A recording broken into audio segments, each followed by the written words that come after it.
We take a trip down memory lane as we walk into the Ticket Classic Audio Vault. Gordo, you going to lead us into this? Absolutely. We always love to walk into the Audio Vault on Fridays to get you ready for the weekend.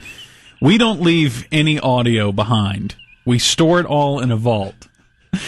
We don't? Just don't worry about that claim that I made on the air. All right, now there's a reason why we're going to pick this particular selection down off the shelf. And that's because on our road trip with the Dallas Stars last week, we got to talking about this. We were in Chicago, and we got to talking about this prank call that we did that had a Chicago root to it. This was Giorgio performing a prank phone call on a guy who used to work here, Greggo. He used to co-host the afternoon show here. And Giorgio thought that we used to do this prank call of the week segment. And we would rotate. Giorgio would have to do it one week, then Junior, and then me. And then we'd just go round and round like that. And it was the worst thing we've ever attempted to do on a regular basis. Not because the prank calls were that bad, just because they were so hard to get in the can. Yeah. I mean, you'd stay up here for 5 hours the night before trying to get someone on the line that you could prank and that was actually worth airing. Well, you decided to prank a coworker. Yeah, it was the week the Cowboys played the Bears, so I thought I'd do a fake Chicago talk show and try to. I was going to call everyone until I got a hit. Mm-hmm. I started with Greggo because I thought maybe I could fool him with generic talk show, but as I started doing the voice, I was like, everyone's going to know it's me. Yeah, it's you doing mainly more of a Northeasterner type voice. Sound like somebody not like a Chicago thing. But Greggo bit on that rattle trap and hung on to it for dear life. He had all three treble hooks in his mouth at once. And the line that I remember most from this, and I haven't heard this in half a decade. Uh-huh.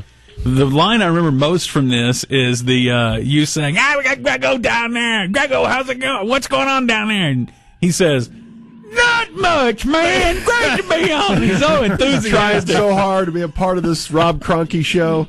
Rob Cronky, which is a guy you went to school with, yes, right? And you borrowed his name. Yeah. So here it is, classic audio of a prank call we did long, long ago. All right, here it is, the prank phone call. Rob Cronky calling Greg the Hammer Williams. He's a good coach. He's got good players. He's trying to do what he can. Don't give me that. No. He's doing everything he can to make those boys play good. Come on. Get rid of this guy. Get rid of this guy.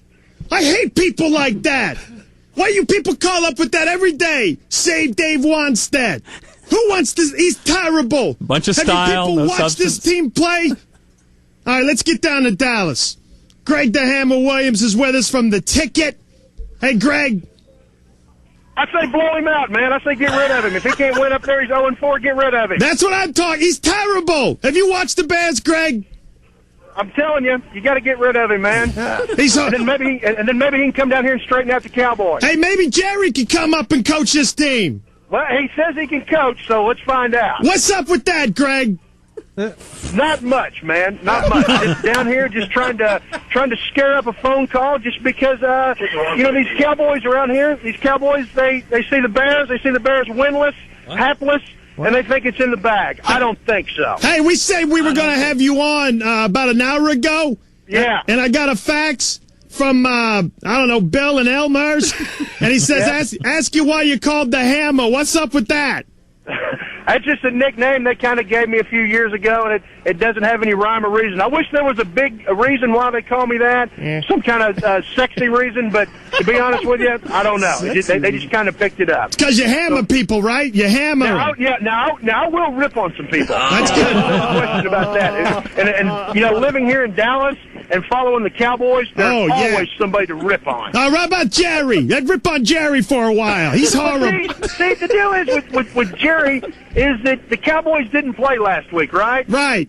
Okay, so it was a bye week. So nobody's talking about him, right? That's right. Out of sight, out of mind. And Jerry gets this request from a New York Times reporter. Yeah. So of course, he's going to jump on it, and he's going to try to create some talk about the Cowboys. I mean, he's the master at manipulation, but he is not going to coach this team. I mean, this is the most non-story that I've ever heard in my entire life around here. And there's been a lot of non-stories that get a lot of play around here in Dallas. I'll tell you that. Well, you got to talk about something down there, because the Rangers, how many games back are they?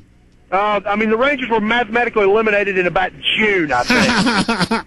And then they still draw 2.9 million fans. I mean, explain that to me. What's up? Why you go? Why you go watch that team? They suck. I don't know. I have no idea why anybody goes out there, but they draw 2.9 million. They lose on the last game of the year. They had a losing record. First time they've had a losing record at home in about 5 years, and they get a standing ovation when the game's over. They just got pummeled by the Angels. That's incredible, man. I hate teams like that. They don't do anything for the fans, and the fans still show up every year. Yeah, that's the truth. I mean, the Rangers, I mean, their problem is that they've got so much money promised to a lot of players that aren't producing, like Will Clark. They're paying him $7 million a year. What a for joke! 56 RBI. Oh, what a joke that is! Yeah, total joke. Yeah, absolute total joke. Hey, but, man, I listened to you guys when I was down in Dallas, man. You guys got it going down there. You're good. We try to, man. We try to. We do things like you do. We just try to look at things, and if you need to be ripped, you're going to be ripped. That's the way it is. I hear you, man. Hey, what's the best show on the ticket? What do you guys got?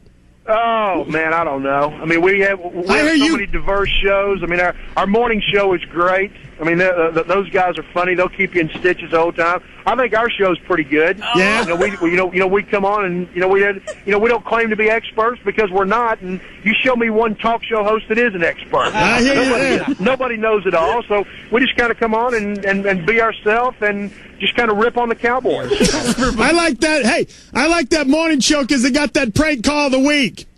Exactly. They will do that. As a matter of fact, they tried to prank call us, my partner, about a month ago, and he sniffed it out and blew the whole gas. I know, man. I hate that. We got that stuff up here too, where the people are calling one another.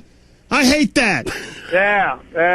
So what's the talk around there in Chicago? I mean, are they just kind of looking like the Cowboy game is just another Hyde Canyon? Oh, they're gonna get killed. Yeah, no. Everyone knows they're gonna go like 0-5. They're gonna get beat by like 50 points or something. Wow. But, hey. That's pretty unbelievable. Hey, you look at that team, and it looks like they're just a couple players away from being a decent team. But I think the Bears are what's wrong with the NFL. I mean, all they can do in free agency with the salary cap is replace what they lose. Yeah. Replace guys like Wet Night and guys like that. Yeah, they suck. There have been some bad moves. I can't believe what they gave up to get Rick Meyer. I just can't believe that anybody in that front office would think he's the guy to get it done. He's terrible. And they totally missed on Salam. I mean, he's a guy with more fumbles than carries, I think. And now he's gone for the season. And day one, I'd probably be right there with you. I mean, the guy's probably got to go because he didn't get things done. But he's really a good guy, and he's a good football guy. But he's in a bad situation there, and he needs to move on. Hey, let's get back to the Dunham and Miller show and the prank call of the week. What do you think about that? Hammer? I think I've been had. I can't believe you didn't know it was me. Who is this? This is George. Oh, boy. Man, I can't. Wow, what a classic piece of audio. I don't know what the best prank call we've ever pulled was. Dale and Ron Chapman and Norm calling Dale. Those are some good ones, but man, that one is incredible. Yeah. Hook, line, and sinker. Greggo was just trying to have such attitude and such bravado and swagger. I always got the feeling that this is back in the 90s, and the ticket it's doing well, but he's on with Chicago. Was he kind of auditioning for Chicago? I'm going to show him what real attitude is. He had it turned up to 11. Yeah. Rob Cronky, the worst talk show host that you've ever terrible. Not everybody's terrible. No, I come out of that wanting to hear more of the Rob Cronky show. He was great. This is what we got to do, Giorgio. We need to bring back Rob Cronky. Okay. And see who else we can prank. Okay. Like people from other stations. Yeah. Okay. Like, could Rob Cronky get like Hal J on the phone? Yeah. To talk about some Dallas thing. Yeah. Okay. But it's so much more difficult now, though, with everyone's got a cell phone, got that ID on there. I don't know how we swing that.